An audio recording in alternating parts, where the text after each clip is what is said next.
Hi, everyone. As most of you know, supporting the Cine-Files on Patreon gives you access to our weekly Cine-Files shorts. Now, Cine-Files shorts are a brief and sometimes not so brief discussion on a wide range of topics, some of which are suggested by our patrons, others relate to news of the day and not necessarily film news. And some of our favorite shorts are just plain interesting conversations. So today we wanted to give all of you a small taste of what these shorts are like.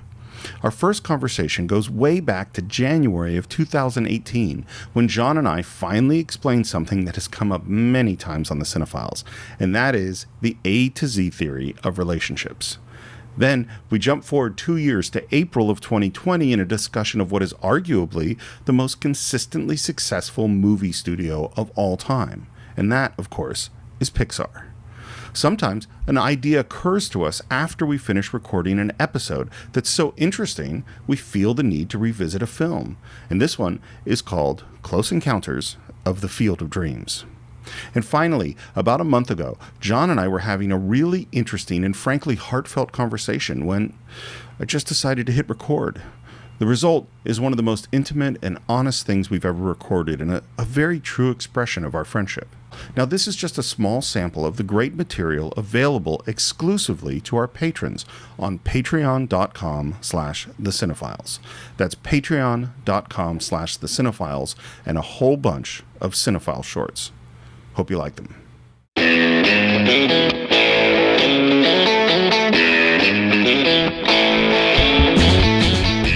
Hello, Cinephile patrons. Welcome to a special Patreon edition of the Cine-Files.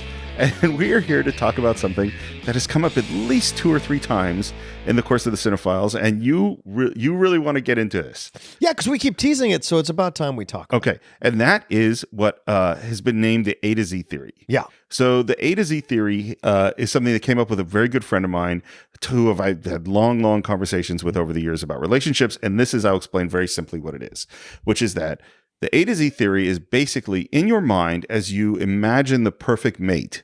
You are thinking of, what I really want is all these things A to Z. Mm-hmm. They will like all the same things that I like. They'll have this kind of body. We'll have this kind of sex life. We'll eat this kind of food, live this kind of life, have this many kids. This is the perfect person. Mm-hmm. And when you fall in love, nobody's really going to have every single thing that you want. They're going to have, maybe they have T through Z, and they have B, and they have D, and they have a couple of other things.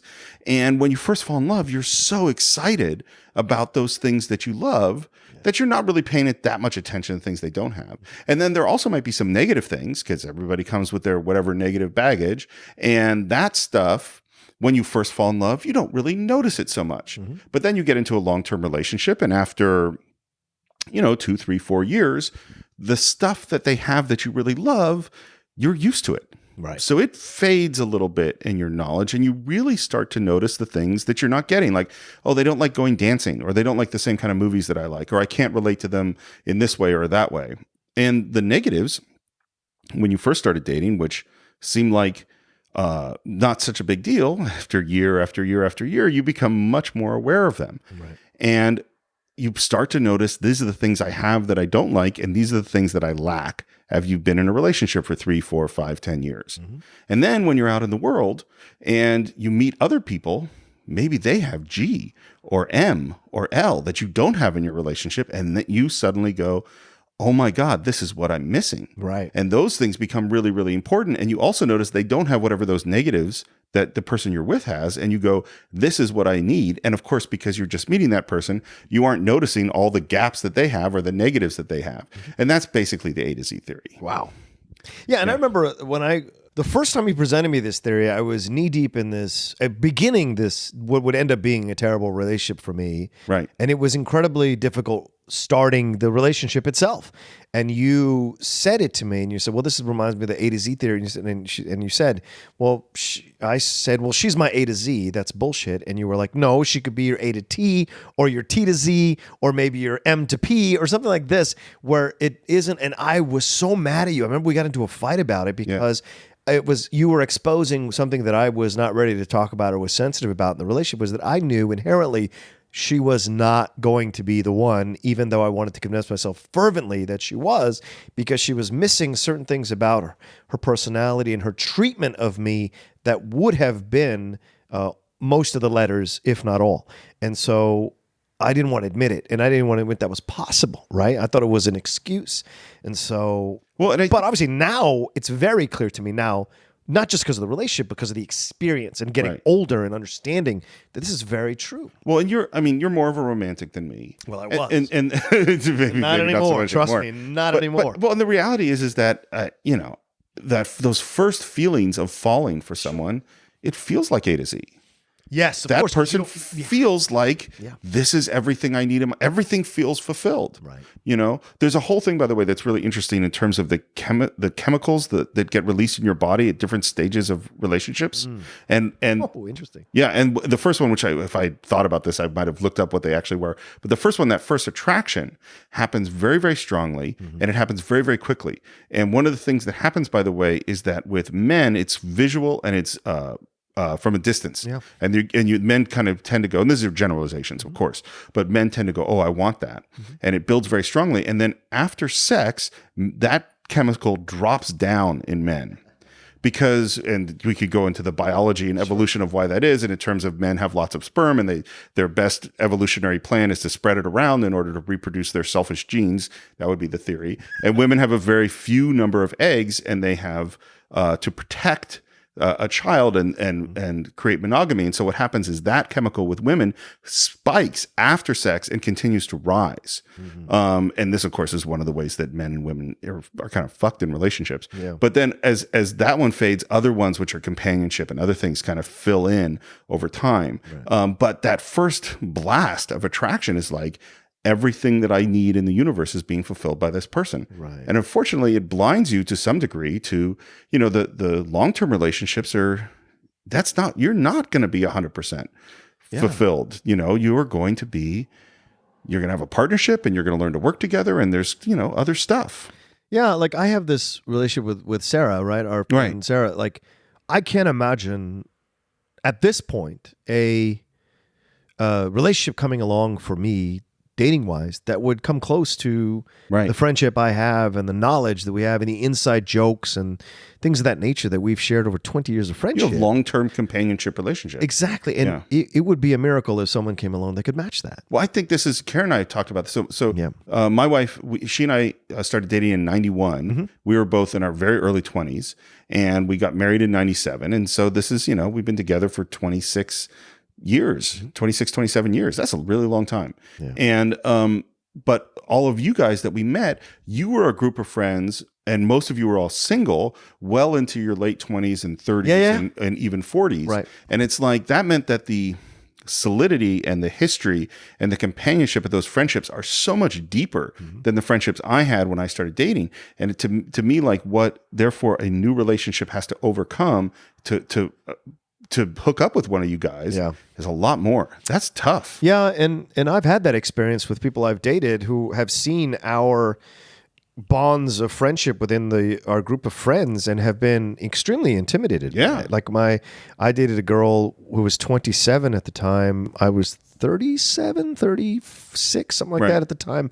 And she came into our group. She would throw up before every group get together because she was intimidated by the largeness of our group, but also the age of our group and our desire to talk about like actual real shit at parties, like, the Steve Morris questions and whatever that would come up about the world and all those kinds of things. And so as great as she was, I knew that it was eventually going to end because you have to be able to deal with that.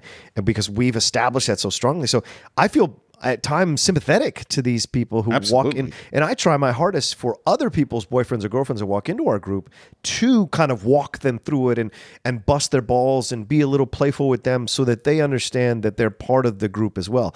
Now, most of them respond well to it. Some of them haven't and have felt that I've been rejecting them from the group because I try to be as familiar as possible in my efforts to make them feel as comfortable as possible in the situation. Yeah. Karen's really great at that. She just really sees people that like, oh, you're feeling a little out of place, I'm going to go approach you and try to welcome you. And that's, because our group is a lot and really unusual. I don't know anybody. I talk to family and friends that are like, you have what? Yeah. You have 70 people rolling into Star Wars. Right. You have and even, it's obviously changed, but yeah, it's a lot to come up against. And it's figuring out my parents were high school sweethearts. They dated. Wow. They went out for the first time when they were 16, and they got married when they were 21, 22, 21. Right. Is that to be someone in your 30s and 40s and be dating as you are, like, that seems really hard. It sucks. Yeah. It really sucks and especially now, because you're like, to bring it back to the A to Z theory, is like, what is my A to Z? And where I used to be like, I got to find my A to Z. Now I'm more like, I'm cool if I get my A to maybe You want some letters. F or G. Like, if I can get just half of the alphabet, I'm cool. Well, the other thing too is funny. We just did a commentary track on Citizen Kane. Yeah. And one of the things we talked about in Citizen Kane was people like Leland and people who could call Kane on his shit. Right. Is that what we think is we want people around us who just are butterflies and sunshine and make us feel good all the time. But what we actually need, and I'm sure this is true, I know this is true of you and your long-term friendships, and certainly true of me, is people who can call me on my shit. Is that you need people that can stand up to you. You need people that are going to challenge you. Absolutely. You need people that are going to take you to places that you wouldn't have gone on your own. Yep. Like, I have a tendency, because I'm very solitary, is I'll tend to just not talk to anybody for a while. And Karen will pull me out and make me do things that sometimes I don't really want to do. And it's really good for me to do that stuff. I find that to be a prevalent relationship throughout our group of friends. Not to bring up people, because maybe some people don't want their relationships named in our, but there's that couple we have that is, one guy is a real introvert, the other girl is an actress and she's an extrovert. And so it's like that happens throughout, I think, and anybody, I guarantee you the person that ends up with Michael has to be an introvert to balance out Michael's extrovert nature. And so that's just kind of how it is. Well, and this is why thinking like, if you think, imagine you're a perfect person, that's probably not who you need. Very true. You need something. I mean, the best relationships we know, I mean, like, they're surprising. Yeah. Like someone who can kind of rock somebody else's world, Yeah. the thing too. And again, it's because I've talked to people in their first year of marriage, and usually first year is really hard because that's, I think, when all these A to Z negatives and positives really, they come into focus, because you go from, oh, this is all cool, I can deal with this, like, to, oh, I have to deal with this for the rest of my life. Right. That's the thing. And that's a lot to handle. That's the option that changes once you get married, is this option you could leave at any moment. Yeah. Now it's more like, well, no, you committed, you vowed, you have to kind of like, I have to deal with this person that leaves their underwear on the floor for the rest of my life. Those are hard things, or whatever the thing is. Yep. And the thing, like, to me, is that long-term relationships are about negotiating a way to exist with this other person in a positive manner over and it is not going to be easy. No. It's going to be hard. And it's funny too. We talked about, is like, there are some relationships I know where the couple is open about the fact that they might be attracted to other people, that their relationship might have ups and downs. Sure. And there are relationships I know where that is never spoken, that will never be, and mine is the former. Like Karen and I talk about things like that all the time. Wow. Because I mean, me, I can't not talk about a thing. Yeah, true. Which is ironic, because you talk about how when you get introverted, you shut down and don't talk about anything. Oh yeah. But then I need space. Yeah. Right. But then I will have a discussion about the thing. You know what I mean? But I need time to, like, heal and kind of take care of myself. Right. Before I'm going to deal with the thing. But it depends on how you want to work your relationship. Because for some people, like, the idea, it can never be spoken if someone was attracted to somebody else. Yeah, I don't think I could handle that in my relationship. It frustrated me in the 5-year relationship I was in, that person would keep bringing up the fact that her boss was trying to set her up with other people while we were living together. Well, that would bother me too. Dating. And I was like, and she would tell me how other people found her attractive or would hit on her. And it drove me insane, because I had that, but I never told her about it, because that doesn't make any sense to me to tell someone, hey, there are other people who want me. Well, this is, but that's a lot of that also goes into intent. It's like, why are you telling me that? Because I can't see any other intent but trying to shake the foundations of the relationship and make but you that's jealous. Me. Right, but that's me. And you and Karen doing that is completely different, because you guys are made up different psychologically and emotionally. Exactly. Yeah. Well, part of it is that, like, are you trying to make me jealous because you don't feel that I, like, attractive enough?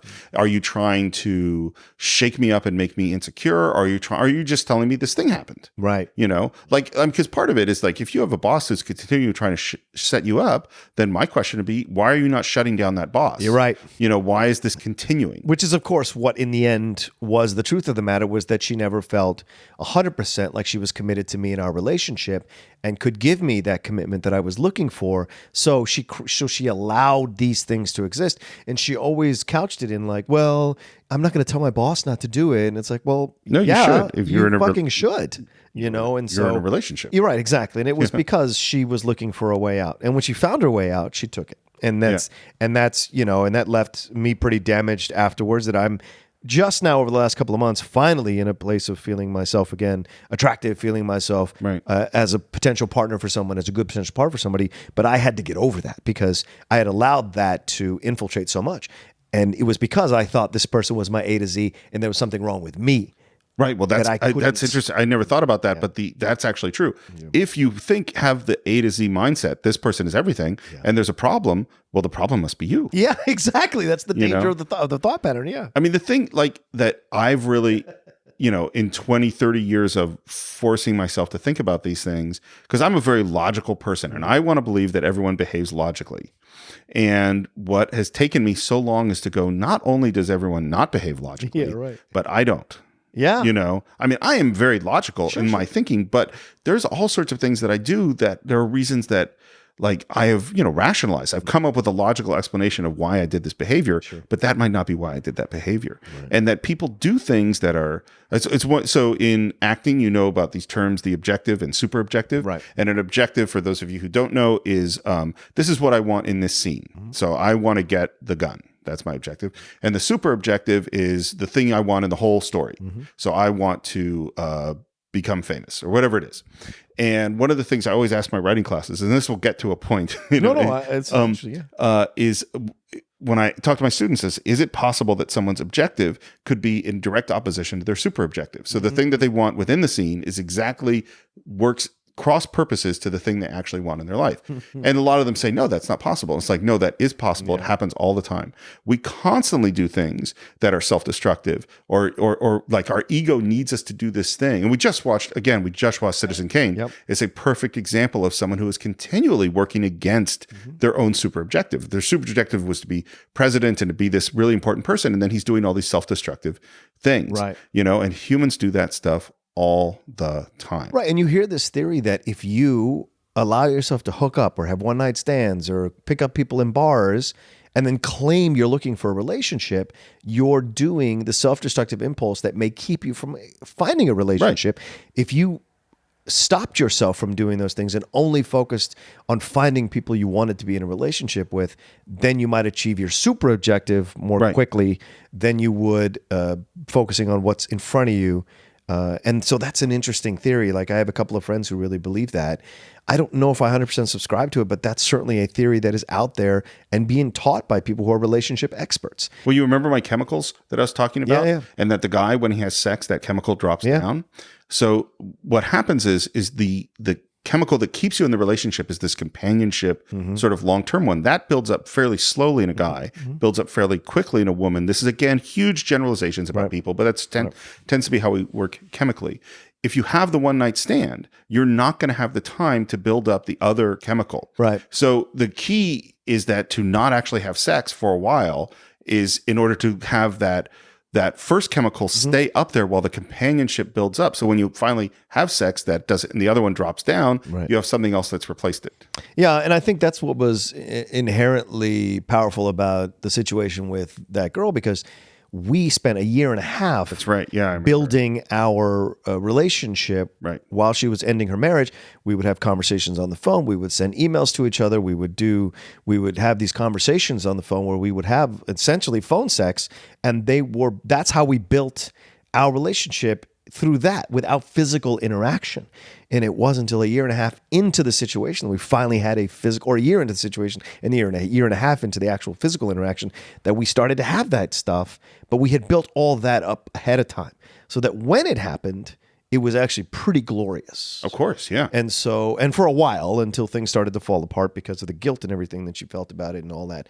But but initially that was how we built it. So yes, and that's why I stuck around as long as I did. Because you built up all that stuff. You're right. I had built up the companionship side of it so much. I had valued that almost, that when we weren't having sex for 3 or 4 months at a time, it didn't really bother me. Or the fact that we didn't even sleep in the same bed together for 8 months of the last 8 months of our relationship, it didn't bother me because she was still in my house. We still had companionship, and it was still there. And even though it was difficult at times to make it work, the companionship was so solid for me that I could forgive the other stuff in the long run, or but this is how eventually there's a certain point. There's a certain point where the balance is unbalanced, which is what happened. I mean, like, you're always going to be balancing positive and negatives, and then there's a certain point. It's like, no, we've gone too far. Yes, and knowing when that too far is.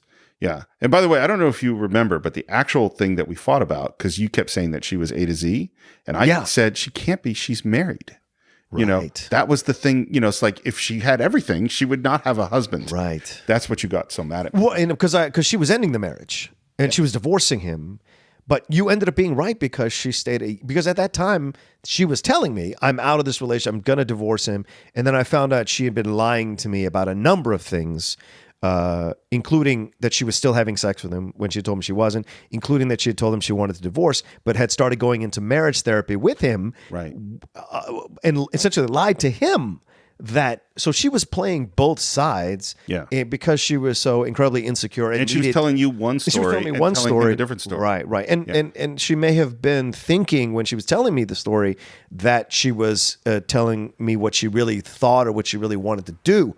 But behind closed doors, she was doing something else because she was trying to hedge her bets because she was afraid to make a strong decision, and break out of it. So, but what we fought about it because you were right, and I didn't want to admit it. I was also wrong because I don't think I've ever. It's one of those moments in life where I said a thing and saw the words go out of my mouth like a thought balloon, and I wanted to reach up because it was so insensitive at the time that I said it and the way that I said it, and it was public, and it was just. It was so rude. And you were absolutely right to be angry at me. I will acquiesce that you were right, but I will also say that the way you did it, it was awful. I felt it, and I remember just like in that moment, just like, what did I just do? Like, it was just terrible. Yeah, and you called me on the way home. I remember that you called me because I was really mad at you, and I knew it. I moved because we were all there with a group of us. We're just there talking, and I moved on to somebody else or another group. And I think I wrote you an email. I wrote you an email when I got home, just saying like that was terrible, and I shouldn't have said that. Which I really appreciated. Look, a lot of people don't. Look, it's funny. I mean, having come off, I think that was right in the time where I was coming off the horribleness of the end of one of my friendships. Oh, and I became determined after that like if I'm feeling a thing, that I'm not going to let things fester. Like I'm going to, I still have to stew and take my time to think about it, but I'm not going to, and particularly if I've done something wrong or hurt somebody, I'm going to apologize. You know what I mean? Because that's not, I don't want to hurt you. Like that's not how your inherent nature. No, I want, and it's, and you could feel it. Like that's just terrible to feel that you've hurt someone that you care about. Right. Yeah. But you weren't the only one, and that's want to be clear. You weren't the only one that was constantly telling me this is not the right situation. Well, it was clearly a fraught situation. Yeah. Well, and the thing too, like, and I know this from other relationships that I've had, which is that, and definitely with Karen, is that you take on a certain role based on the situation that you're in. Yeah. So you took on the role of supportive person during this horrible time in her life. And in that role, you're getting all this good juice because you were the rock and the piece of sanity and all this stuff for her.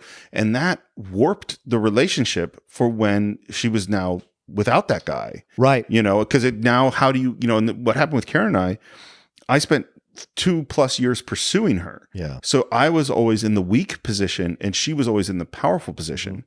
And I kind of put her up on a pedestal. And then when we started dating, those roles really swapped. Yeah. And then suddenly I felt powerful and she became really dependent and then she wasn't as attractive to me. And then I broke up with her. And then she just completely fell apart. And because at that point she was in love with me. And it wasn't until she said essentially fuck you to me after we had broken up and said, well, we're not going to date, then I'm going to go somewhere else, that she suddenly was attractive to me again, naturally. And this goes to, like I said, we're crazy. Yeah. Is that, and I think because we went through this power dynamic where I had no power to then I had all the power to then she said, fuck you, that we ended up, when we got back together, in a more even power dynamic, which was healthier. The scales were balanced. Yeah. But that's hard because what you establish early on can be things that haunt you for years and years and years. Oh yeah, absolutely. And that's what you have to come to terms with yourself in the situations and confront them. Because a lot of people will stay in the unhappy imbalance for a long time because of their fear of being alone, or their fear of starting over again with someone new, or what the term getting back out there in the so you say, oh, it's terrible to date in your 30s and 40s. Sure. But I would rather be single, trying to date and find the right person, than be in a terrible relationship. Absolutely. As I would never ever want to be in what I was in before. Because it can be more debilitating than being alone. And I think I'm blessed in the way that we have 70 friends. Right. If I die, we roll with 70 people. Well, I don't know right. if I have 70 friends. Fair, but like I know that if I die, I won't be alone. Right. And so that's the thing that a lot of people fear about. Like they'll get in relationships because they don't want to die alone. But I will never have that problem. And so that's the thing. You would have to piss a lot of us off. I mean, a lot at once. At once, right. Well, and the other thing, and maybe this is a good time to bring it full circle, that really had never occurred to me until this moment, which is stupid, but it's so obvious, is that in thinking about your partner and how they are not going to be A to Z, we have to remember that we are not A to Z. Absolutely. That we are a mixed bag of positives and negatives, and that we have great things, and we can provide many things for our partners, but we will never actually be all things that our partner needs. And to understand like, oh, what is this other person's needs and how can I grow to help them and also allow them to grow and do their thing that they have to do for themselves that maybe I can't provide. Yeah. That's another sort of level of maturity. Well, I think what I learned coming out of a relationship is that you're not going to be able to be all things to one person. No. You can, because that becomes codependency. Right. What you want to be is constantly striving to be as supportive and understanding of this person as possible without losing yourself in the relationship. Like that's really important, maintaining who you are and then seeing what they need, and being the really good ones are always a step ahead of their partner. Like, oh, she called and said she was really frustrated at work. You know what? When she comes home, I'm going to have a bath ready for her, or I'm going to take her out to dinner at a certain place she really likes to take her. Those are things that you do. And then she does the same thing for you. Like, oh, I'm going to, he's going to go out. I'm going to call his friends and I'm going to set him up to go out with his boys tonight because he needs a night out for the fucking guys. Those are those things that you do, and I think that's important to learn. And that, because you'll never be A to Z, but you can strive to be A to Z, and that's the goal of a successful relationship. Right. I think. Or accept the fact that they're going to find something somewhere else. Yeah. It's like there are things that I don't like dancing. Karen likes to go dancing, and if someone calls up and says, "Hey, we're going to go dancing," I'm like, "Go out and have fun. Yep. Have a great time. I'll take care of the kid." Yeah. And we've sort of learned there's some things where she's going to be supportive of me and come do something she doesn't like so much, and I'll do the same. Right. And there's some things where we'll go have I'm really glad you have the relationship with this person. They can provide F that I do not have. But the inherent trust of your relationship is so rock solid that you can do that. And that's the key. And some people don't have that. So No, it's true. Yeah. All right, so that is the A to Z theory. It doesn't have a lot to do with film or cinematography or editing or anything like that. I think it does, because we see that in relationships in the films we watch. No question. That the A to Z stuff doesn't always get met. So I would love to hear what you think of this theory. Or if you have your own theories. Maybe you have your own theories. Right. You could, of course, post this in comments on this post in Patreon. You can reach out to me at SR Morris on Twitter. John, where can they reach you? At The Rocha Says, ROCHA on Twitter and on Instagram. And thank you again for all your support on Patreon. Yes, it makes thank a you. Huge difference in us doing the show. And we'll try to do more. I don't feel like we've done enough of these audio things. Uh-oh. We're going to try to do more of them in 2018 in our copious free time. Yeah, right. So if there are other questions you have or things you'd like to talk about on Patreon, please let us know. Definitely. And that's it for this week. We'll see you next time on the Cine-Files. Hello and welcome to another edition of Cine-Files Shorts. This suggestion comes from Spencer Kohnhoffen. I hope I pronounced that right, Spencer. And this is what he wrote. He wrote, "I'd love to hear you guys talk about Pixar. I'd love to hear you guys. I'd love to."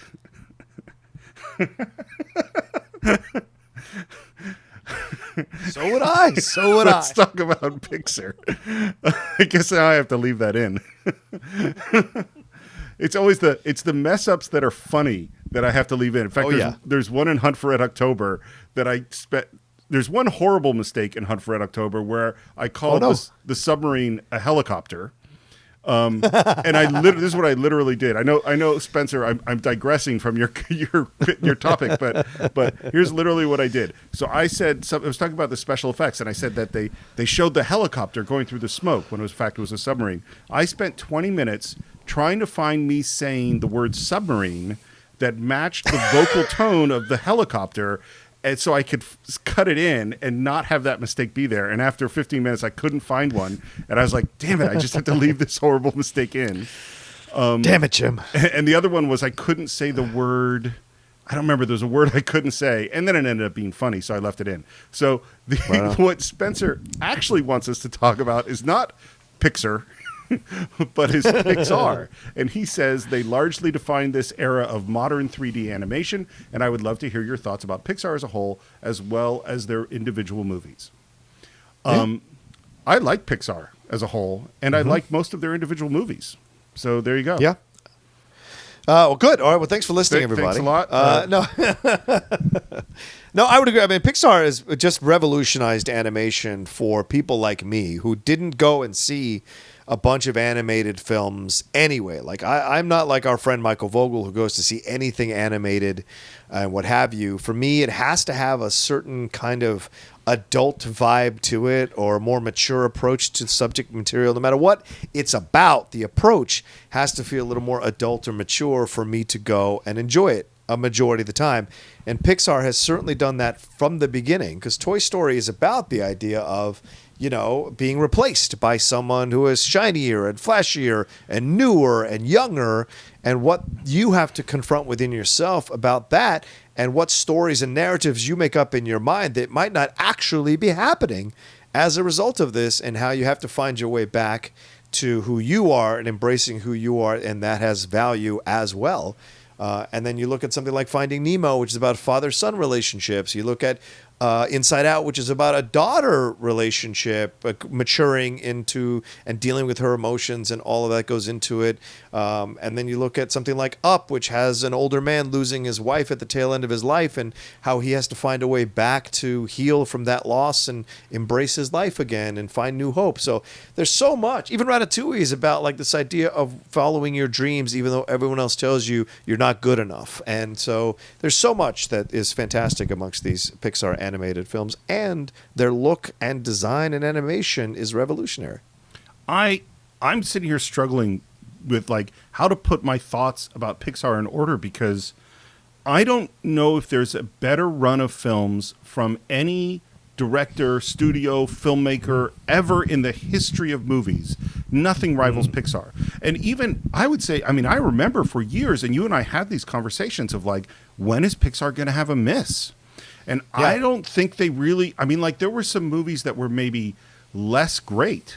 You know, like I thought Cars was less great, but it's still a good movie. Yeah, sure. It's not till you get to like Cars 2 and The Good Dinosaur that they even have a Yeah. miss. And then, you know, you have the thought of like, oh, okay, maybe Pixar's lost their mojo, and John Lasseter is too stretched now that he's over at Disney, and the guy Joe Ranft, I think that's his name, who died in the car accident, and like, okay, maybe this is going to be the end. But then you get a whole bunch of great movies since then, you know. So like, I think the culture of Pixar, the style of films they make is, and to go back to what your original point is that if you, having watched a lot of animated movies now that I have an 8-year-old, you know, in the last many years, Pixar does not talk down to kids. They are in the business of making great films. They are not in the business of making kid films. And when you watch a whole bunch of these other ones, and some of them are good, they're always like, the way you can really tell is they're always going for the joke. Even if the joke is kind of off the line of the story. It's, you know, they want to make a 7-year-old laugh. That's their goal. And that is not Pixar's goal. Although Pixar will make a 7-year-old laugh. They totally have that. But their stories are complicated and heavy and make me cry. I mean, I have cried more consistently in Pixar movies than just about anything else. You know, I mean, like Up, we've talked about before. That is, part of it was what was going on in my life at the time. But that is the single most, I was more destroyed by that movie than any other film I've ever seen in my entire life. And that's because, and I know I've talked about it on the show before, but like it's 2010 was the year my dad he had been diagnosed with ALS. I think it's 2009 maybe. No, it's 2000. Yeah, it's 2009 I think. My dad had been diagnosed with ALS. And so my parents had all these plans about them traveling when he retired, and they had to give up all their plans. They were right in the moment of deciding whether or not they had to move out of the house that they had lived in for 30 years because my dad couldn't go up the stairs, and what they were going to do. It was exactly the same time that we found out that Karen and I couldn't have children. So so we had our fertility issues. It was our dog had just died, and so this is all this stuff about a dog. It literally was one of the hardest years of my life. And then in addition, there's things, just little things like at the end of the movie, they pin the badge on the kids on Russell's merit badge thing for Boy Scouts. Well, my dad was my scoutmaster, and he pinned my Eagle Scout badge on me. And at the very end of the movie, they go to Fenton's Ice Cream, which is in Oakland, which I used to go to with my family. And so like every single thing in that movie was directed at exactly the things I was going through in my life. And the montage in Up, which I teach in my classes, is 3 minutes and 40 seconds long. It is one of the greatest pieces of filmmaking in the history of film, in my opinion. I've never seen anything that would ever come close to the Orson Welles mornings in Citizen Kane. The devolution of that marriage into divorce until I saw that sequence in Up. And that speaks volumes about the quality of that film and what it can do to you emotionally. Because you're right. I mean, and my story is a little bit different than yours in that my dad had passed in 2008, right? So I was still knee deep in the process of grieving. And when that sequence was over, I was an absolute mess. And there are still times when I see that movie and see that sequence that I will just cry by myself or whatever. If I catch it on TV or whatever, I will just cry by myself because it still affects you. And I know a few people, a few young women, a few women I've spoken to in this sphere of criticism and punditry who constantly speak about how Inside Out was the first time they felt seen by an animated movie as their teenage years, the things they struggled with. It really got them, and they get real emotional when they watch Inside Out. So that's the gift of these movies. Because you're right, there are animated studios that are just there creating stuff to distract kids so parents can have a break. Yeah, Pixar is not that. I mean, The Good Dinosaur I think was the closest they ever came to something like that, but Pixar is not usually that, and so that's what kind of elevates them in the genre, in my opinion, to classics level of the best of whatever Disney's ever produced. On the other side, 100%. And just to go back to Inside Out for a moment, that movie, I would say, I think it's a really good movie. I think that movie is more brilliant than it is good. And this is what I mean by that. Ooh, which is that interesting. I think, because I mean, you know me, I'm fascinated by the brain and how the brain works and human psychology and philosophy and the evolution of psychology, and also things like addiction and psychological trauma and the result of trauma and all those things. Is that the construction of Inside Out in terms of how it breaks down the brain and how it works and the ability to create a metaphor for that is so unbelievably brilliant. Their way of understanding, and of course this isn't really how your brain works, of course, but as a metaphor for thinking about the brain, it is amazing. And I think, and it's funny, I actually think Up and Inside Out are similar in the sense that I actually don't think all of Up is the best Pixar movie. I think the things that, that montage is one of the greatest things ever made. I don't think Inside Out is the greatest Pixar movie, but the ideas of it and the construction of it, the way it's put together is amazing. And the one moment that makes you cry, man, that is, again, Pixar. And that one, I didn't see it coming. It is so obvious that should have, it's perfectly set up. And when it happens, I just, and there's the moment, and this is what's so good in that film, because you realize what's about to happen the moment before it happens. And the moment you realize that, you go, oh no. And it has to happen, and it's right that it happens, and it's so right. And I think, again, for a 6-year-old or a 10-year-old watching that, it's neat. For a grown-up watching it is it'll destroy you. You know, It's devastating. Yeah. I think one of the great things about Pixar is everyone thinks of it as this warm, fuzzy place, but this is a tough place. Your ideas go up against scrutiny and gets criticized and broken down and changed, and they fight and fight and fight until they make a really, really good movie. That's the culture of Pixar. And the culture of Pixar is also an understanding culture, a patient culture. Yes. That's also what the exchange is. Yes, your ideas will be challenged and explored and cut into pieces, and you'll have to defend it and fight for it, and you'll have to improve it, and then you'll also have to be malleable enough to hear the criticism and see if it has value to affect your overall product. But what they do also is, if you need time to create this, once you've been assigned this thing or you've pitched this thing, they will give you time. I remember when I went for the set visit there at Emeryville, they did the short. We spoke with the director who did the short about the Indian gods and that short that was in front of The Good Dinosaur.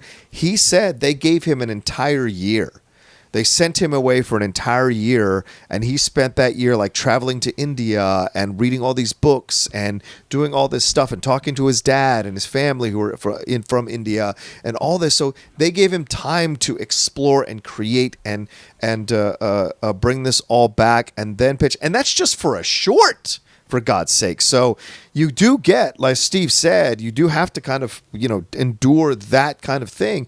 But it is because, like coal, when you squeeze it hard enough, it produces a diamond. They're trying to create diamonds with the things that they put out because they set such a high level from the beginning that everything else has to kind of meet that level, or the expectation of people is to meet that level. Like Onward, which just dropped, I thoroughly enjoyed Onward very much.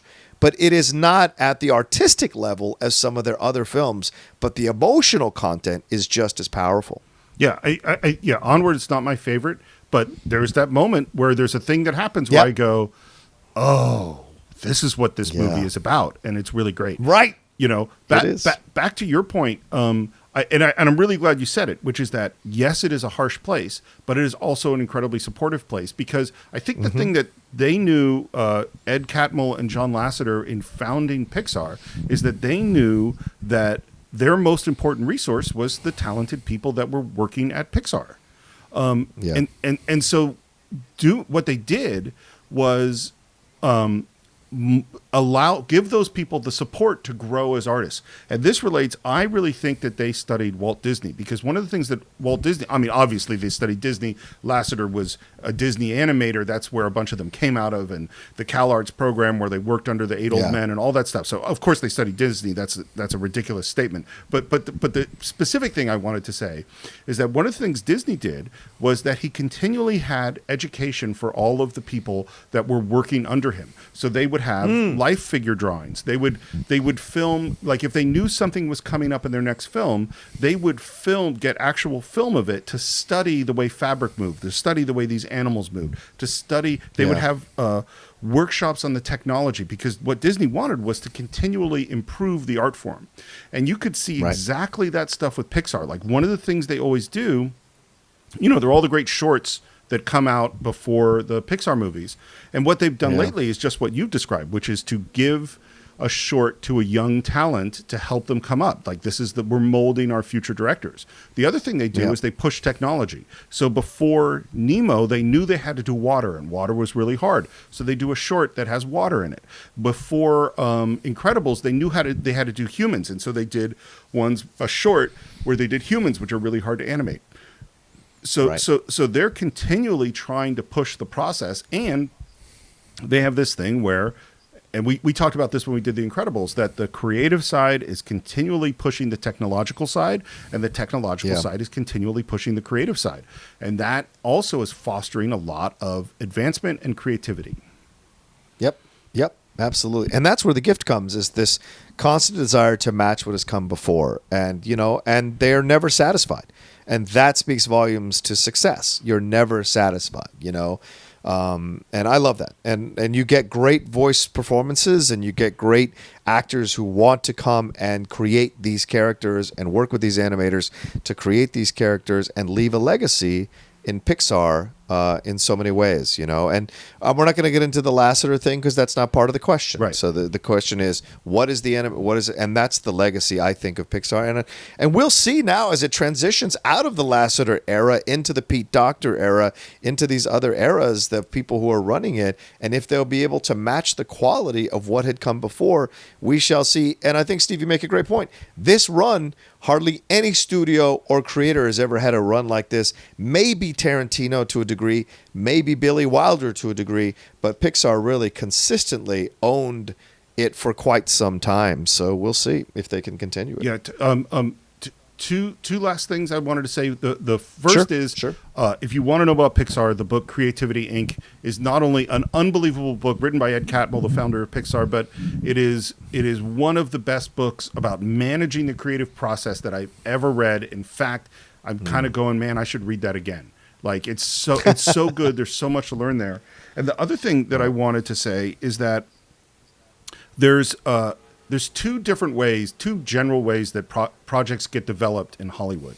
One way is that the executive at the studio says, I want a blank. I want something that goes in my superhero space, or I want something that goes in the horror space, or I want something that, you know, targets this demographic with this kind of character. And then they basically challenge creators to come in and pitch projects like that until you find one that fits that idea.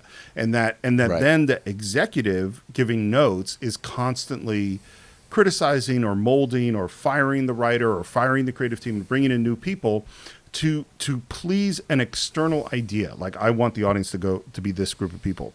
The other approach is look for really talented creative people and see what they want to do. And Pixar is so much more the latter.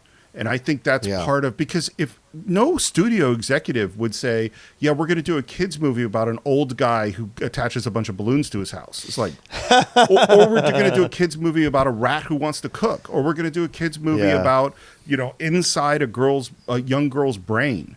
Like, no executive would ask for that. Only super creative people would come up with these ideas, and then Pixar has been smart enough to go, follow that. Let's see where that goes. Yeah. Agreed. So thank you very, very much for the question. We really appreciate it, Spencer. The Pixar is something, honestly, we could talk for a long time. We've only done one Pixar movie, which was The Incredibles. Yeah.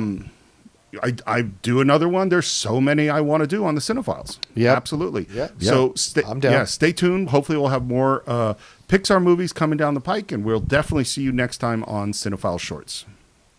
Hello, patrons, and welcome to another edition of Cine-Files Shorts. My name is Steve Morris. I don't know why I introduced myself. You guys all know who we are. This is Patreon. Force of habit. So this has come up before, which is that sometimes we record an episode, and while I'm editing it, of course, I have more time to think about what's going on, and a new thought occurs to me. And this is a thought about Field of Dreams, which, by the way, I'm really proud of those episodes. I think they came out really well. I think so too. Yeah, I'm really happy with those. And here's the thought I had while I was editing, is I went, okay, we talked about Amy Madigan's character, Annie, and that she's just this amazing wife. And here her husband walks in with just this ridiculously crazy notion, which will potentially ruin their finances. And he says, do you think I'm crazy? And she says, yes, but if you really feel you have to do this, then you should do it. And throughout the whole movie, even right up to the moment that they're going to be financially ruined, she believes in his dream. And this is the thought that occurred to me, is this movie, this situation, this marriage is the exact opposite of Close Encounters of the Third Kind, where Richard Dreyfuss comes to Terry Garr and he has this feeling, this thing that's really important, and she says, "You're crazy, you're embarrassing me, stop doing it," and the marriage shatters. I just was thinking about because really there's no reason for Annie to believe Kevin Costner any more than Terry Garr should believe Richard Dreyfuss. Right. There's even less possibility for her to believe in Kevin Costner because it's financially ruining them and destroying the potential of them being able to keep the house. and she has all this pressure from her family. Terry Garr doesn't have this pressure from her sister or from her brother or mother and father coming into the situation. Her pressure is the suburban mom pressure Right. of everyone else around them making fun of them. And she wanted a perfect life, a perfect home. And he's ruining that by pursuing this obsession with trying to figure out why he's being drawn to this thing. And you're right. And of course, the easy answer is because having both characters do what they do in each of their respective films helps push the overall storyline to its fruition, right? Close Encounters of the Third Kind is not supposed to end with this, we want to have a catch dad moment and everyone is happy. It's supposed to end in a different way where this guy goes even further into his exploration going on the ship. So it's two different approaches, but both of them are written in a way to kind of either eliminate the obstacles or make the obstacles easier to overcome, depending on which movie we're talking about. Well, and I think too, I mean, actually, Annie has less to go on for another reason, is that at least with Richard Dreyfuss's character, there is this huge power outage, and there are all these other people who say they saw the UFO because when they go out that night, because he gets everyone out of bed and they go out to this place, and there are a whole bunch of other people waiting for the aliens to come back. And Richard Dreyfuss is sunburned in the middle of the night. Yeah. So there's actually physical evidence in Close Encounters where there isn't any evidence at all in Field of Dreams. And the other thing I think is that, you know, the Terry Garr marriage is a terrible marriage. They shouldn't be married. And the thing I was thinking about is, well, Steven Spielberg's the child of divorce. He grew up with parents that fought. He grew up with a marriage, a world of family where everything fell apart. And so that's what that movie is exploring, you know? Right. In the book, how is Annie in the book compared to how she is in the movie? Is she just as supportive in the book as she is in the movie? So she's supportive, but not as well developed, I would say.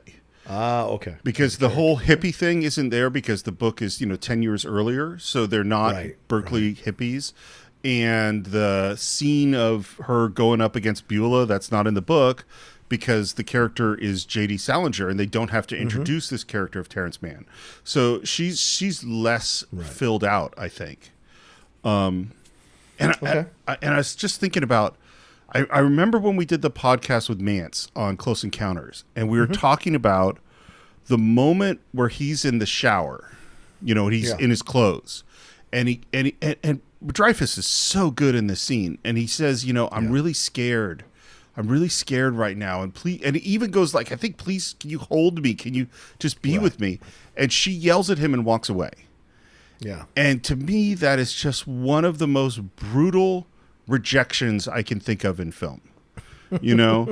Because to me, I don't care. I mean, it's like, if you and I were somewhere and you went into the shower with your clothes on, and then you said, I'm really scared, Steve, hold me, I would hold you. You know what I mean? Oh, thank you, Steve. Well, this is what you do. I mean, this person is in need. You know, particularly if that person's your spouse. Because even if he is having a mental breakdown, even if he's completely crazy, he's still suffering. Yeah. She's clearly. awful. And to be fair, she isn't awful through, like, at the beginning, she's trying to figure out what's happening. Because she does go to that meeting with him to kind of like figure, and then when it crosses some line for her where she can't go back in it, right? She's at least cursory somewhat supportive of him initially, and then it gets worse and worse as this obsession gets harder and harder for her to understand, and then she pulls the plug on it, right? But she has to pull the plug on it so that Melinda Dillon can come in and essentially be the pseudo replacement for Terry Garr, as they both go after the same thing, right? Her to get her son back, but him to kind of find out about the aliens. So, I mean, she does too, but it's also understandable. Like, how many of us would legitimately believe our significant others, and for how long, if they started being obsessed with aliens and like pulling up the dirt and the flowers and the plants and doing the mashed potatoes. And then you think about, is your child going to lose respect for his father or for their father rather? There's all kinds of factors that go into this. But yes, I mean, Terry Garr, they're clearly not a perfect match as many. And maybe that's a, kind of a subtle commentary on a lot of these suburban couples in suburban areas, that they got married young because that's what you're supposed to do. They thought they were in love. Absolutely. And now they're in these loveless marriages with people they shouldn't actually be with, but they're too afraid to divorce because it's too much of a hassle. I totally think that's what's happening. I think, and again, I don't know, it's 2 years since we recorded that episode and I've seen the movie, but I think it's really fast that Terry Garr is disrespecting him. I think it's, I think even when he comes home that night, she's like not believing him. And she cares about the neighbors and what people think. And I mean, while I would hold you if you were in the shower and said, Steve, please hold me. If you were at my house and digging things up and throwing things through the window, I would also probably have to have you restrained, because I would go, because I wouldn't probably believe you. Like if Karen said, you know what, we have to build an ice skating rink in our backyard, so I don't know, Sonia Henning or something could come back and skate. By the way, never start an analogy unless you have all the details in your head. By the way, Sonia Henning's a nice save, so I give you the analogy. But I would definitely not let her do it. I would go, I wouldn't be as understanding as Annie. I'd be like, clearly you're suffering from a mental breakdown. We're going to get you some professional help. But I wouldn't say she was a horrible person and scream at her, Right. You'd want to get her help. Yeah. Well, and Close Encounters is a much darker movie. I mean, just about everything is darker than Field of Dreams. I think it might be among the least dark films I can think of. Anyway, that was the thought that occurred to me. I like to have an extra chance to give one more idea. I like that these two films are connected in that way. It's an interesting thing to explore. Two different families, but then again, one in the suburbs, one out in the kind of in the more rural areas, right. But still no less pressure on each of them, because when they start going into town, costing them, and she gets called out by Beulah at the meeting.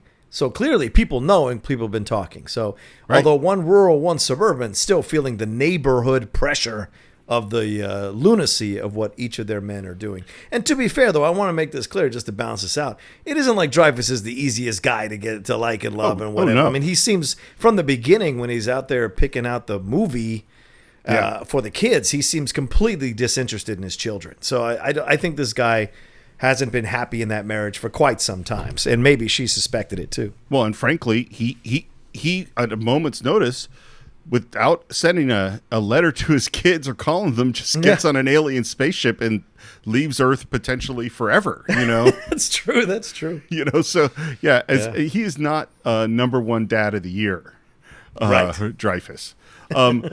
Anyway, that was the thought that came up. Patrons, as always, thank you so much for your support. It literally helps keep the Cine-Files going. And I think we'll be back next time with another Cine-Files short. Hi, everyone. What you are about to hear is a little bit different. See, a few days ago, John and I got on a Zoom call to record this week's short. But before we could get going, we got into a really great conversation about some of the things both of us are struggling with. Halfway through, I decided to hit record. This is the result.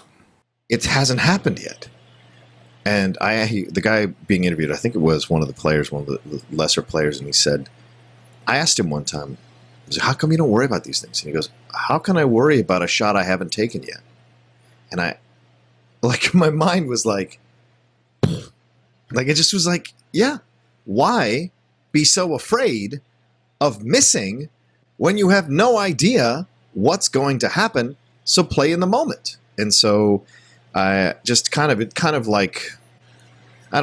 of crept into my head. So now I'm looking for books that can help me live in the present constantly and not worry about the future or if people are going to like anything or if I'm going to win or lose, like all of that. I want to throw it all away and just be like, okay, focus on the present. How do I stay in the present and not veer out of that lane?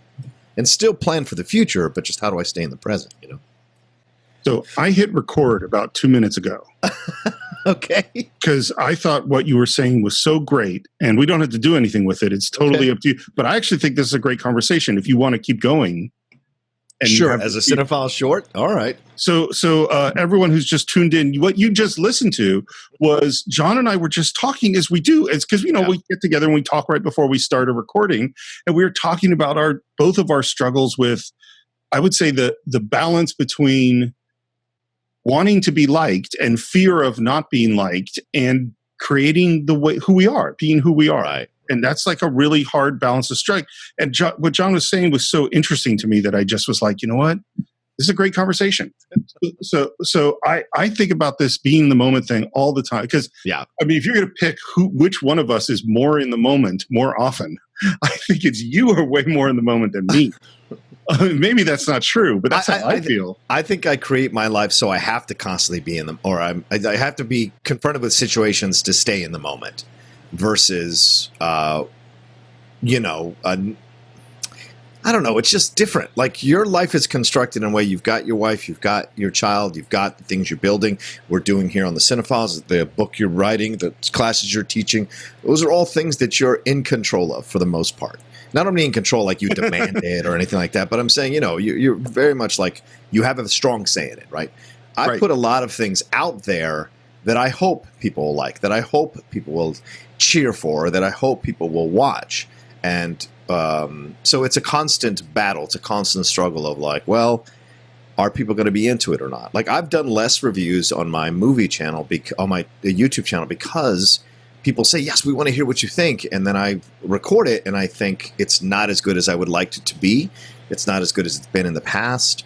And that deters me. The fear of like just putting it out there for people to consume and being afraid people will make fun of it, as opposed to, and I don't mean that in a childish way. I mean, like people won't watch it. People won't think it's that intelligent. So it's a matter of like, I have a high level or high bar. So I feel like I'm constantly in that, trying to force myself to be in the moment. Just create it and put it out there, right? Whereas our shows are consistently great and consistently good. And if there's ever an issue with our shows, it's never the editing. It's maybe there's a tangent that maybe the fans didn't 100% go along with. But for the most part, it's a pretty great show and people love it. And so I never fear the Cine-Files being put out there. I never fear Top 10 being put out there, or even the Outlaw Nation show being put out there. It's the pre-produced content that I agonize over constantly that other people seem to do effortlessly. But I am just constantly struggling with my own demons every time I create anything. There's so many things you just said that are interesting, and there's a lot I think to separate out. Is like there's the in the moment versus sort of the pre-planning, controlled, not in the moment stuff. There's the fear of being judged, which both of us have. That's just a normal part of.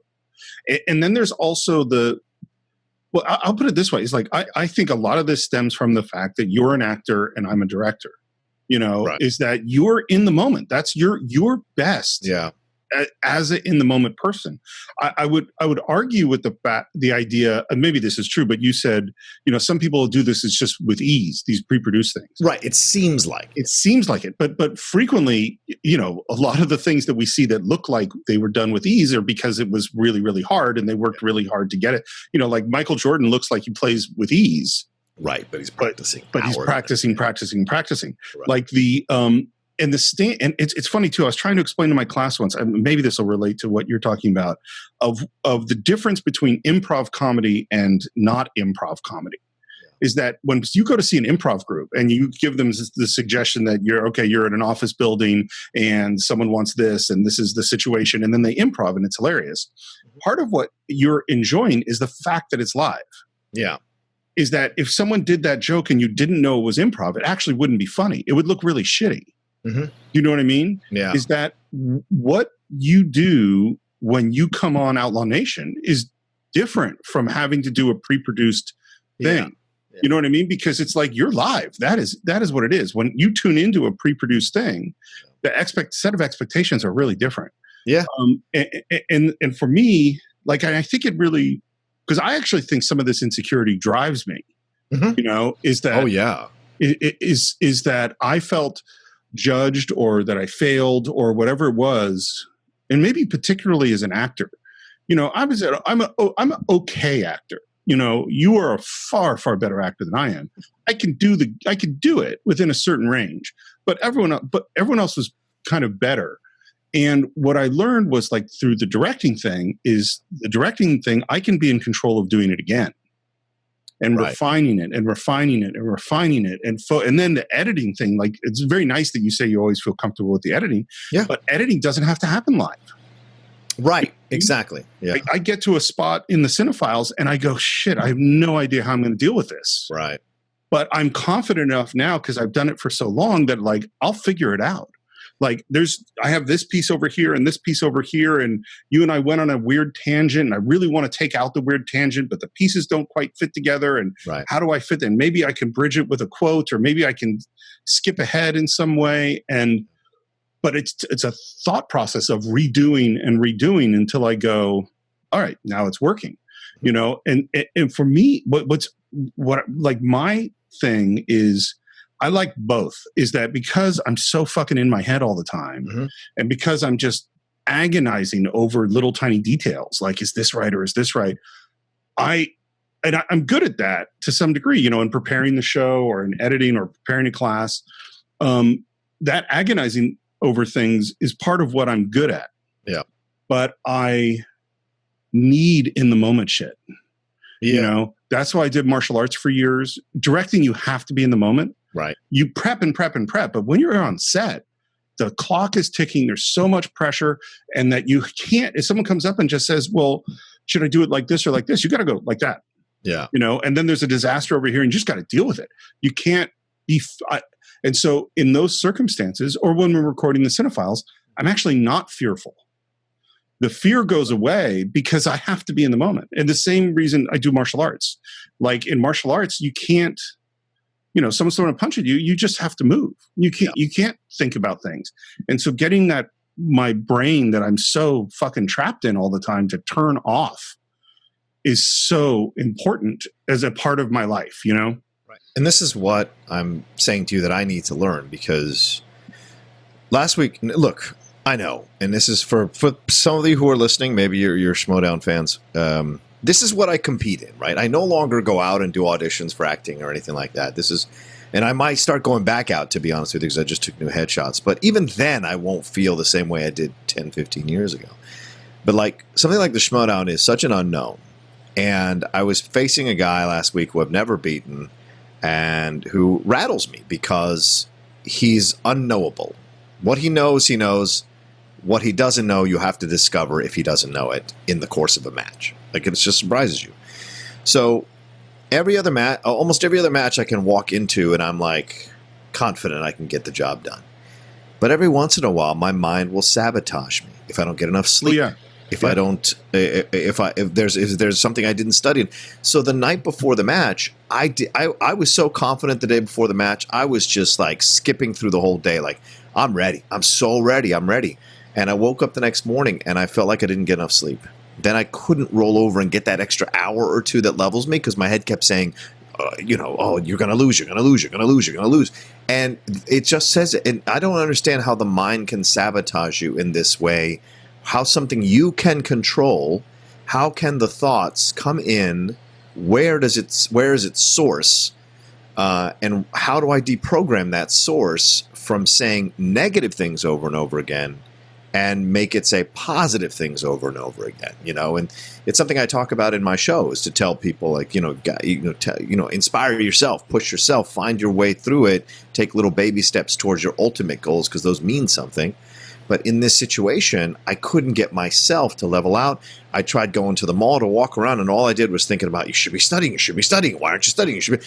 And then I canceled 2 of my shows earlier in the week, and I thought to myself, I should have done the shows just to take my mind off of it, right? And so I just constantly questioned every decision I made to get myself prepared for the match. And the truth is, I answered almost every question right except for 2, and still went to 4 rounds of sudden death before I finally lost. And even when I lost, it wasn't because I didn't know the answer, it's because I didn't write it down legibly enough. And so, but still, I beat myself up, because if I had been in a better frame of mind, I think I'd have made a critical decision better in the first round of the match. But because I was so hyped up to try to prove I was settled, I was okay, I was ready, that I didn't just calm myself in some way. And I'd meditated for an hour before the match. I have to get myself straight. But I didn't feel that cockiness, that swagger, that confidence that I can feel going into a match when I feel like I've got this thing handled.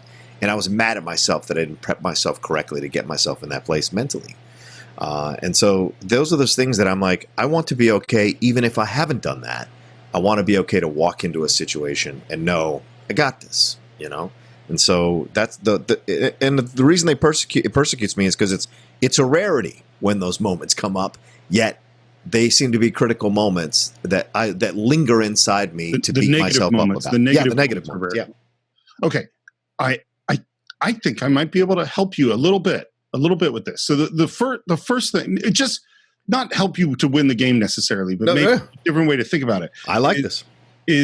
So first of all, I'm sure you have read this or seen this, is that negative things have like 18 times more power for us than positive things. Yes.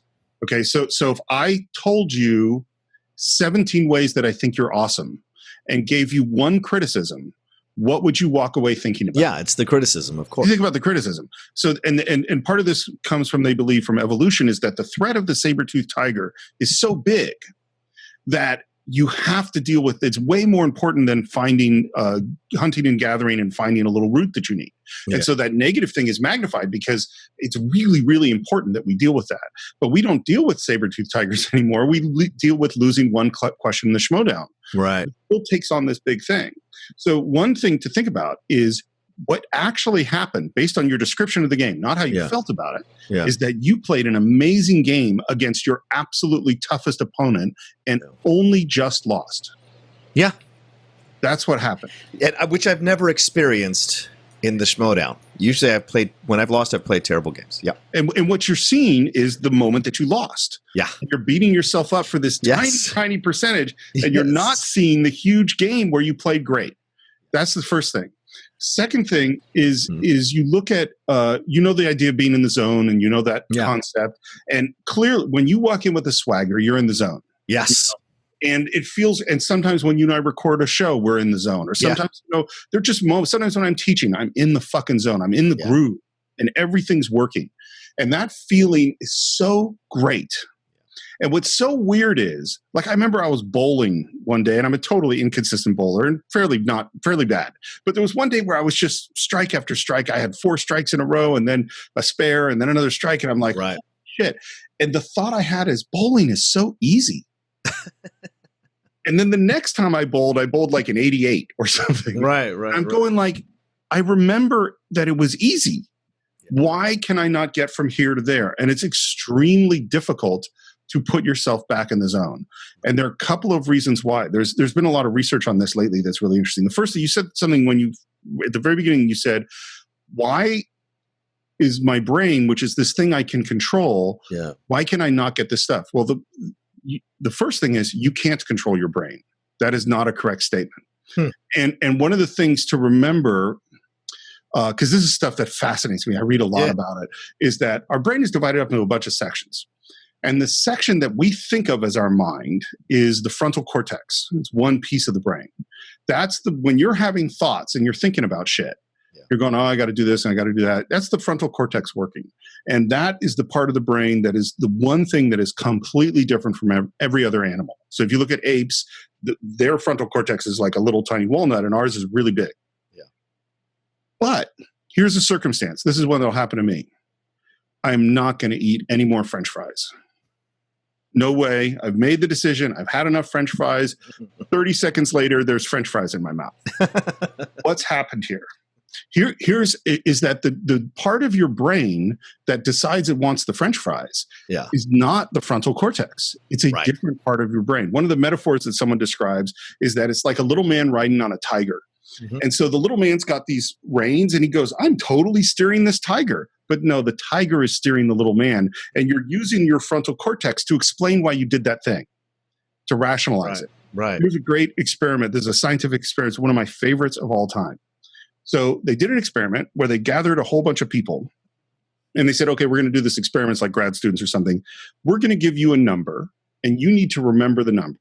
And then one by one, we're going to call you. You're going to walk down the hall. You're going to take a left. You're going to go into the room on your right and you're going to say your number.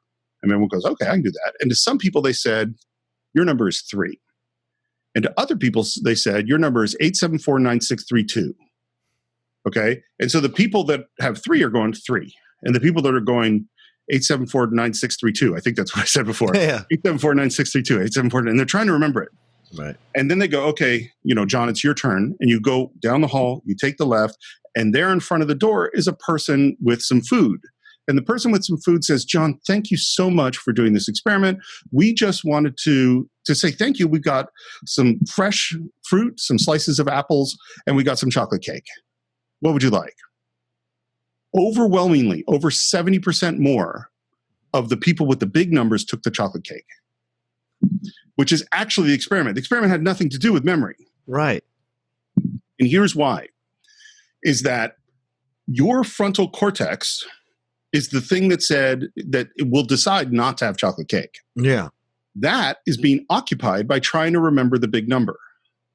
And because it's occupied by the trying to remember the big number, the other parts of you that are going, chocolate cake, Yeah. suddenly go, I want the chocolate cake. How many times in your life have you been stressed out by one thing and it caused a piece of behavior that you didn't want somewhere else? Yes, of course. So get rid of the idea that you're actually in control of your brain. And then we go back to this idea of the zone. And the zone is this place. It actually, or flow state. That's what we call it now, is flow state. One of the places they really discovered flow state is in extreme sports. Yes. There's a great book on extreme sports and talks about, if you compare the trajectory of extreme sports, the trajectory of every other sport, it's insane. The distance between where skateboarders were, motorbike or snowboard or whatever, was 15 years ago. Yeah. They're doing things that were unimaginable then.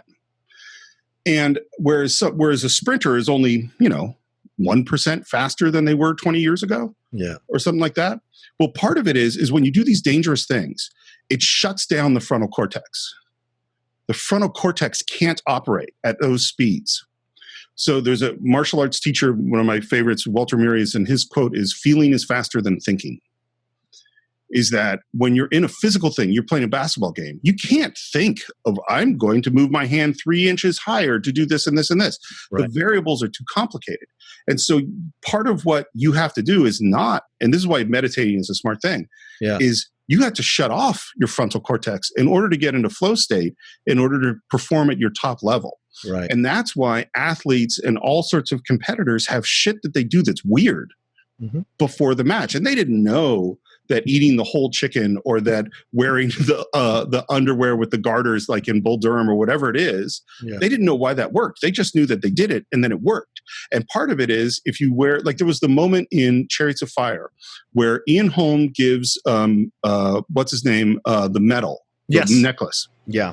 And he's and he's in the starting line and the necklace keeps popping out.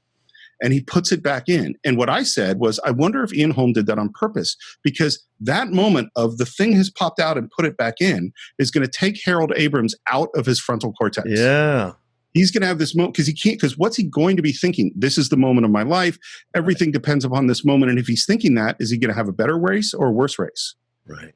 Worse race. Then in the middle of that moment, he puts the thing back in. It broke his frontal cortex, and now he's back in the moment. Right. Right. So there's, and this is why, like, I know the other thing too, though, is you can't predict when you're going to hit the zone. There are moments that I've shown up on the mat and I felt great. And I'm like, tonight's going to be a great night. Nope. And there are moments where I felt shitty, like I had an upset stomach or I was tired, I hadn't slept well, I was stressed out. And that was the time I actually had the good night. And it's just like, and there's these moments where like everything's working. It's all happening. I'm just in this, I'm not thinking about it. I'm just doing it. Yeah. There are times when we're recording the Cine-Files and we get to my final thoughts and I haven't I'm not sure what I'm going to say. Right. And then the words come out and they're just the right words. Mm-hmm. And there are times where I really thought about what I want to say. And like Patton Part 2, I did not like my final thoughts in this last episode of Patton. I had written down in notes what I was going to say. Right. Because I thought about it in advance. And then when I said it, I didn't like it. Okay. You know? Did you re-record it? No, I thought about it. Oh, okay. I mean, it wasn't, when I listened to it, it wasn't as bad as it had felt when it's fine. There's nothing wrong with it. Right. I just didn't feel, I felt like I tried to force it. Yeah. Like I was trying to force Patton, because I talked about like Saddam Hussein and Afghanistan and things like that. And I felt like I was trying to force Patton to fit this other thing I wanted to say. And it didn't feel good. You know what I mean? Yeah. I mean, I think that's so interesting, because I'm never intimidated by going live anymore, right? At the beginning. You're so natural at it. Well, I appreciate that, Steve, but I'm still hard on myself about my introductions, my intros to shows. That is the one thing. I'm sorry to interrupt, but for like a year, I made you do all the introductions because I was too scared of making it for our show. Yeah. I don't even remember that. Yeah. Wow. I was like, John, I mean, some of them they were people you knew that I didn't really know. Right. But then you mean for the guests? You mean for the guests? Yeah. Yes. I do remember that. Yeah. But yeah, I mean, that's the only time I'm ever hard on myself is the openings and the closings occasionally. But it's interesting because I'm this match has really affected me in ways that I didn't anticipate, because everyone has been incredibly complimentary. Everyone, right? There have been a couple of people who've been dicks or whatever, but I don't give a shit about that because that actually isn't affecting me. It's just that everyone is so complimentary. And yet I lost. And I've never lost when I've played well. And there's not one question that came up, except for like one question through the whole match, that related to the hours upon hours and the days upon days of studying I did for this match. I wanted to be so prepared for this man. And yet, on the critical day, I sabotaged myself a little bit by not just trusting that the knowledge was inside me and that if the game presented itself to me, I could take it. And to trust that I'm going to make all the right decisions. And normally, when I win, that's what happens. Normally. Right. And so that's why I'm obsessed about this one moment where I didn't ask for a repeat, where if I'd asked for a repeat, I think I would have gotten to the right answer. And then, in my mind, I win the match. But that's, of course, when you look at it from a mathematical point of view, by answering that one question, going up by that amount, the delay before we start the second round adds a few seconds to the time. So when the wheel spins, there's no guarantee that at that time, when the wheel spins with that timeline, that what he gets will be what he gets and what I get will be what I get, right? So by messing with one thing, you mess with the overall timeline of the eventuality of what happens in that match. So maybe if I get that question right in the first round, it's actually sets it off where I lose by more. Right. So you just never know, right? Well, and so the question is like, because again, I will say, it sounds like you played a great game. I did. Yeah. So how do you, and then this is why people have therapy. This is why like this shit is hard. Is like, okay, how do you take the important lesson, the key lesson that might present, and learn that lesson and cut off the emotions, right? But let go of the emotions that are making you obsess about it. And by the way, to be really clear, there is 3 things of the movie The Assistants that I made 11 years ago or 10 years ago that I'm still, every time they pop into my mind, I'm upset. Yeah. Because I just fucked up. And I'm like, literally, you can hear, I'm upset right now thinking about them. Yeah. So I'm not saying like, I know how to do this. Right. I mean, the thing for me too, like what's interesting, I think we're different. We're both competitive, I think, but in different ways. Yeah. Is like, this is a thing it took me a long time to figure out, is I'm mostly competitive with myself. Well, actually, no, this is true of you too. I would rather, if you gave me a choice, like I love playing volleyball. I'm too heavy to be good at volleyball at this point, but I played all through high school and college. I was always on club teams and stuff like that. Yeah. And I'm okay. I'm an okay guy who played on a club team. That's my level, was my level of volleyball. I would way rather play with great people against a great team and lose when I played my best game than for me to play a shitty game against shitty people and destroy them. Yes, agreed. No desire. And so you played a great game against the best competitor or among the best competitors possible. Yeah. You know, so you gotta like, hopefully you can hold on to that a little bit, at least intellectually. Well, I feel like that's the irony, Steve, is I feel like I'm in the greatest trivia shape I've ever been in as a competitor.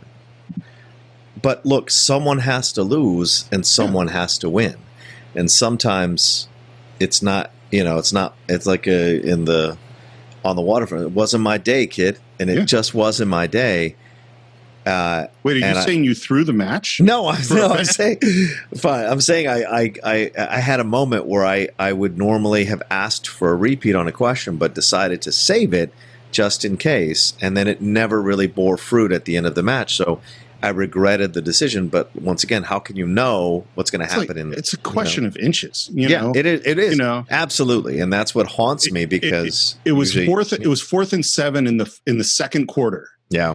And you had the choice of going for it or not. And yes, had you gone for it, had you punted or gone for it, that would have ripple effects through the whole game. That's what I mean. Yeah. And we can't know what it is. I want to find these books though, Steve. I want to read these books about how to, and I don't even know where to start. I know there's The Power of Now, but by Eckhart Tolle, but I can't listen to him. It drives me nuts. But is that about being in the now? Is that about not moving out of the now? Is that what that book is?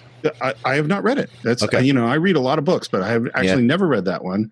I mean, the concept of being in the moment, hundreds of years of Zen Buddhism, like right. Yeah, I mean, this is the stuff. Yeah. So it's they're dudes that sat in a cave in India for 30 years trying to be in the moment, I don't have that time. I will send you, there's a book, I think it's called Flow. Let me see. Yeah, I want to discover flow state. I want to discover how to negotiate flow state. Yeah, I'll have to find it because I don't have it. It's not called Flow. It's called something else. And that's the one about extreme sports. Yeah, okay. There's also a book called, God, I wish I had the names of these. There's one that I think you would like too, that's about the different, it's about, I think I told you about it. It's the difference between people who study one thing and people who study many things. Yes. That one's really interesting about this. Another one I just read is called The Biggest Bluff. And it's a woman who is a psychologist, PhD, who decided to enter the World Series of Poker. And it's all about, and she talks a lot about this being in the moment versus analyzing the odds of the game. It's a really good book, and she's really interesting. And a lot of it, as much as it's about poker, it's also about her learning about herself, right, about other people, and about competition. So that's a really good one. It's such a struggle for me because I'm not naturally in the moment. Yeah, I'm in the moment right now. Right. But like, I can be in extremely emotional things, and there's still a part of my brain that's a writer, that's sitting back, that's thinking about things. I mean, here's a horrible, I'll tell you a horrible story of me not in the moment. It's my wedding day. And I'm coming downstairs at the hotel and I know I'm going to go out through this door, and I'm going to see Karen in her wedding dress for the first time. Right. And I knew there was a photographer there. I knew, and this was like kind of take some pictures before the actual wedding. And I knew that family was there and friends were there and Karen's family was there. And this is the thought I had. Remember to look surprised and happy, and remember to love how she looks in the dress and say that she's beautiful. Right. Like I'm programming myself to not mess up the moment so I can look like I'm in the moment. And I walked out, and of course, Karen did look beautiful, and I was surprised and happy, but I was also pretending to be surprised and happy so that the photograph would be good. Right. That's how my brain works. Well, that's a director's brain, isn't it? Totally. I want to stage the scene for the ultimate effect, blah, blah, blah. I totally get that. I totally get that. Yeah. And so for me, I I could never do what you do. I actually love coming on Outlaw Nation because, again, it's that being in the moment thing. Yeah. I'm fairly confident about doing it. But Yeah. the degree to which you do it is, it boggles my mind. Someone said that to me the other day too, and it's so weird to me when people say that because it's such a natural thing to me that it's always weird that people are like, I think it's Brett Sheridan on the SEN live show. He said, he was joking. He was like, oh, you're launching another show, because he was joking on a political show. And he goes, I don't know how I do 2 hours on this show and I'm exhausted for the rest of the day. I don't know how you do multiple shows in a day. And I go, this is how I've trained myself since I started doing this 5 years ago. And I knew when I started out that if I don't do it this way, I'm not going to catch up.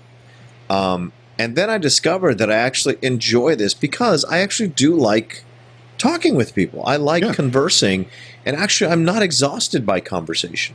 I think an introvert is exhausted by conversation. An extrovert, and I'm half introvert, half extrovert, but conversation, stimulating conversation is always, is never exhausting for me. So I'm never exhausted after I do a show. I may be exhausted by the energy I expend, but I'm never exhausted by the conversation, right? And so, so to me, it's just so natural. Whereas sitting down to edit a video, I feel like that's going to be a 9-year process for a 10-minute video. And that's what I tell myself. Like, that's the saber tooth. I'm just like, oh, I can't. I can't. I don't even want to shoot the video. I'm so worried about it. And then usually when I edit, it's literally an hour now, an hour and a half, 2 hours. Because you've gotten faster and you're getting better at doing what you do. I even have someone who is willing to edit my reviews for me for free. He's like, I want you to do more of them, so I'm willing to edit them. So all you have to do is shoot it. And even that intimidates me. So it's a weird little world, man, that I created in my head. Oh, there was something else I was going to say and I lost it. But the one thing you were talking about. Oh, I know. I just wanted to ask you. Do you know about Leo Laporte? The name sounds familiar, but I don't know if I know. He's a tech guy. I first discovered him. I used to watch Tech TV, back in 2000, and he hosts 10 different podcasts. Wow. And he's also on the radio, and he hosts. So the ones I listen to Mac Break Weekly, which is 2 hours talking about Apple stuff, and Twit, which is This Week in Tech. And that's his company is Twit. I'll send you some links. But I think about you a lot when I listen to him, because he's like rolling off of one show and then rolls into the Google show, and then he rolls into the next one. And he's just sitting at his desk rolling. And he's such a pleasant, charming talker, and so good at, and he has guests on the show. It's always a panel, and he's so good at bringing people out. I'm like, how the fuck does this guy talk? but he's extremely successful. It's a very successful podcast network.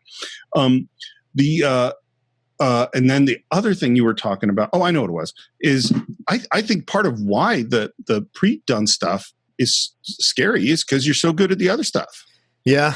It's so I mean, like, for like the standards that I put on a film that I'm editing or a documentary, and the standards I put on the Cine-Files are very different. There's a million things in every episodes of the Cine-Files that I would never tolerate going out if it was a documentary, because it's a live conversation, and that's what's good about it. Yeah. Like, it's not. It's that when we're stuttering through things, or when we're exploring ideas, or we sort of go off on a tangent, that's often the best stuff in the show. And it's like a live album. There's things you tolerate in a live album that you would never tolerate in a studio album. Right. When I do a documentary, every moment has to be perfect. There should be every rhythm is right.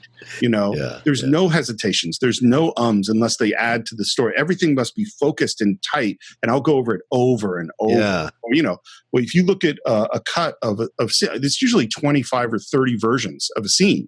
Yeah. Before I find it acceptable, and that's a totally different mindset. And so when you do a pre-recorded preview, it's not that it has to be at that level of tightness, but it has to be pretty tight, whereas you don't have to be so tight when you're doing the live stuff, because it's live stuff. Yeah, I can't.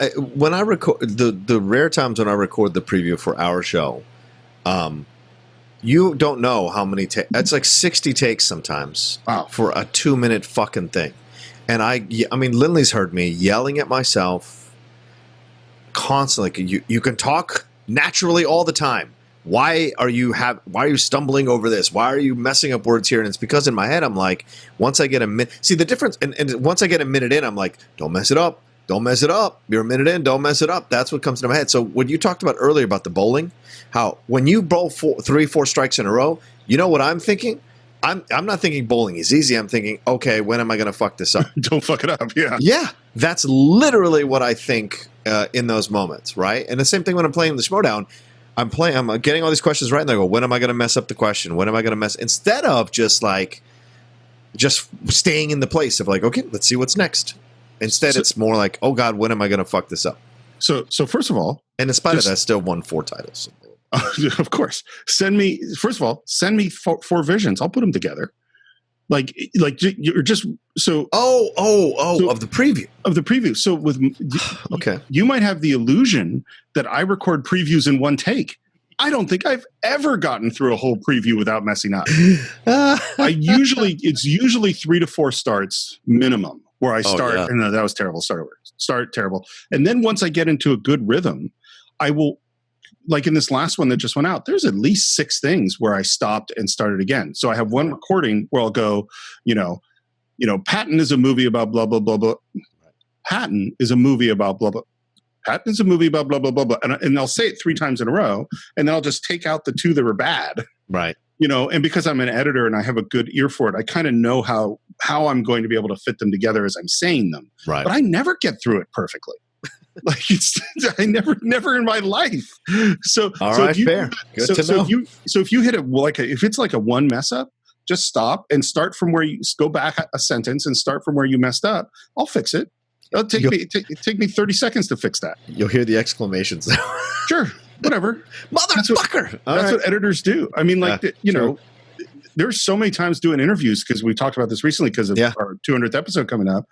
I'll ask person question 3 times. And I'll shape the answer and get it tighter and try to focus it in. And because the great thing about the great thing about live stuff is you're really good at it. You're really in the moment. Yeah. The great thing about pre-produced stuff is you only have to do it right once. Yeah, true.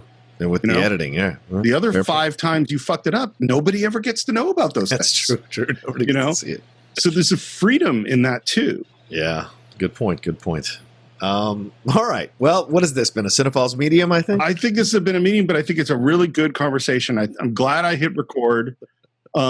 Patrons, sometimes that was a real window, a real personal window into John and I and our friendship and kind of how we talk. So I hope you enjoyed that. Thank you as always for all of your support. And we will see you next time on maybe a Cine-File short that we plan in advance. There we go.